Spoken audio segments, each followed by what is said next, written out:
বউ 12 ভাতা? কি কিছু বললা তুমি? না না কিছু বলিনি, তুমি রুমে যাও, আমি আসতেছি।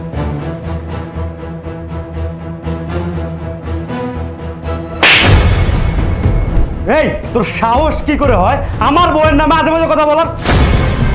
তোর জিপটা আমি টেনে ছেড়ে বলবো একদম। স্যার আমি আজে বাজে কথা বলতেছি না স্যার, যেটা সত্য এটাই আমি কইতেছি স্যার। এই তুই কি সত্য কথা বলতেছিস? কি সত্য? স্যার সত্য এটাই যে আপনার বউ প্রেগনেন্ট। আপনার বউ 12 ভাতারি স্যার।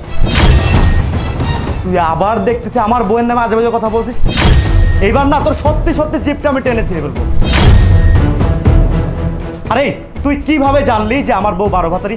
স্যার আমরা সবাই জানি আপনি কখনো বাবা হতে পারবেন না, আর আপনি যদি বাবা নাই হতে পারবেন তাহলে স্যার আপনার বউ প্রেগনেন্ট কীভাবে হয়? তোর কথা যদি সত্য হয় তাহলে তোকে আমি পুরস্কৃত করবো, আর তোর কথা যদি মিথ্যা হয় তাহলে তোর জিপটা আমি টেনে একদম ছিঁড়ে ফেলবো। কথাটা মাথায় ঢুকে রাখিস।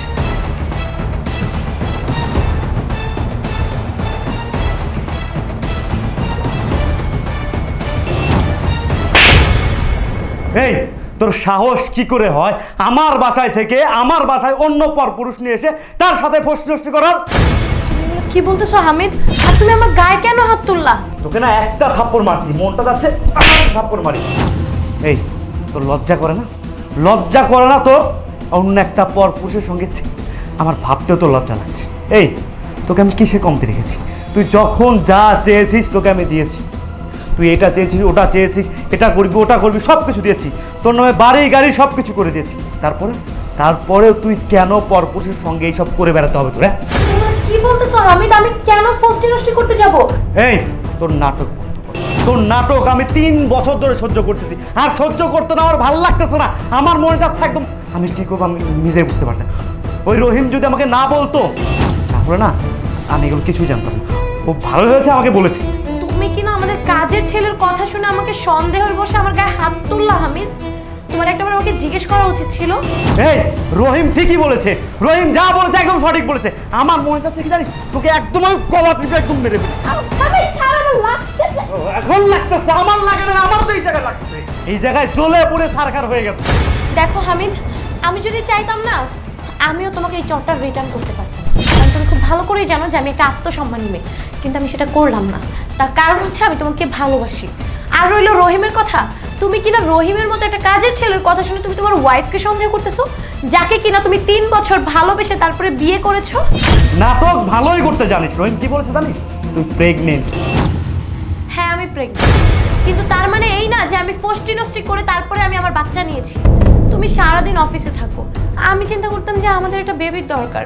সমস্যা তো তোমার হামিদ।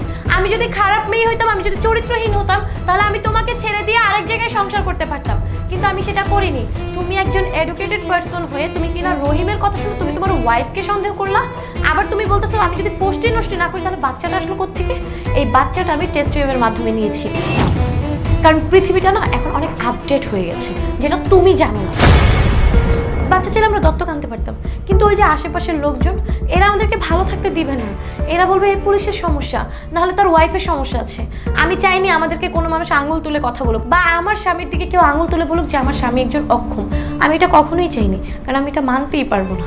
তোমার জন্য আমি এত কিছু করার পরেও তুমি আজকে আমার চরিত্র নিয়ে অপবাদ দিলে। আমিও আর তোমার সাথে সংসার করবো না, কারণ যে মানুষটা আমাকে বিশ্বাস করে না, যে কিনা কাজের লোকের কথায় তার স্ত্রীর গায়ে হাত তুলতে পারে, সে আমাকে ভবিষ্যতে মেরেও ফেলতে পারে। তানিয়া, আমাকে মাফ করে দাও। আমি না জেনে না বুঝে তোমার সঙ্গে অনেক বড় অন্যায় করে ফেলেছি। তোমার গায়ে পর্যন্ত আমি হাত তুলেছি। ওই রহিমের বাচ্চা আমাকে ভুলভাল বুঝেছে, সেই কথা শুনে তোমার সাথে আমি অশান্তি করছি, তোমার গায়ে হাত তুলেছি। তোমরা মাফ করে দাও। আমি কথা দিচ্ছি আমি কখনো তোমাকে সন্দেহ করবো না, কখনো অন্য লোকের কথা শুনে বাসায় অশান্তি করবো না। প্লিজ তোমাকে মাফ করে দাও। তুমি তো আমার স্বামী, আর স্বামীতে কখনো ভুল হয় না।